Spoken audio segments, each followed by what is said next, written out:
Okay, this is a video for 1D. So you know these rules already, but we're going to add, subtract fractions. We need a common denominator.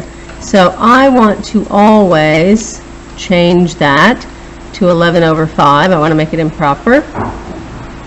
And when I get a common denominator, I'll get 15. I'm counting on you to know how to find that denominator or ask me in a tutorial. And so here I get, what did I do to 3 to get 15? I multiplied by 5, so I have to do the same thing. What did I do to 5? I multiplied by 3, so I have to do the same thing. And so I end up getting 43 over 15, and I'm going to leave it like that. I know some of you want to change it into an improper fraction, and that is fine. You may do that, but you don't have to anymore. Okay, multiplication. So when we multiply the numerators to make a new numerator, and same with denominators. You can reduce first, which is handy, and you always need to change mixed to improper first. So I'm going to do that.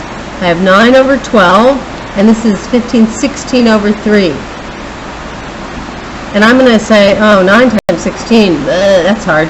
I'm not going to do that. I'm going to say 3 goes in 3, 1, it goes in 3, 9. I can go from top to bottom. 4 goes into 12 3 times, 4 goes into 16 4 times.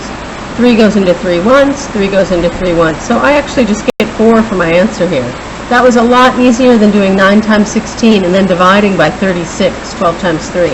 So use this idea of reducing the fraction first, top to bottom, in any direction. Okay?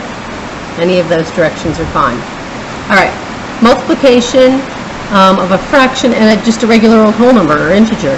You just put 1 over that, right? So negative times a positive is a negative 22 over 13. Just started raining pretty hard here at home, so you might hear it in the background. To divide, keep the first fraction as is, change the division sign to a times sign, and then flip the second fraction. Now that we're older, we're going to call that taking the reciprocal, that flipping action. So I go 2/3 times the reciprocal of 5/8, which is 8 on 5. Nothing to reduce here. 3 doesn't go into 8, 2 doesn't go into 5, so I just get 16 on 15. You can leave it like that, or you can run in 1/15. I don't care. This is perfectly fine.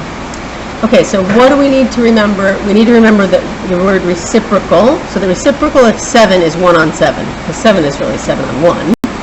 And the reciprocal of negative 3/5 keeps its sign, is negative 5/3. And here is your work for 1D. It's kind of a lot, so get going.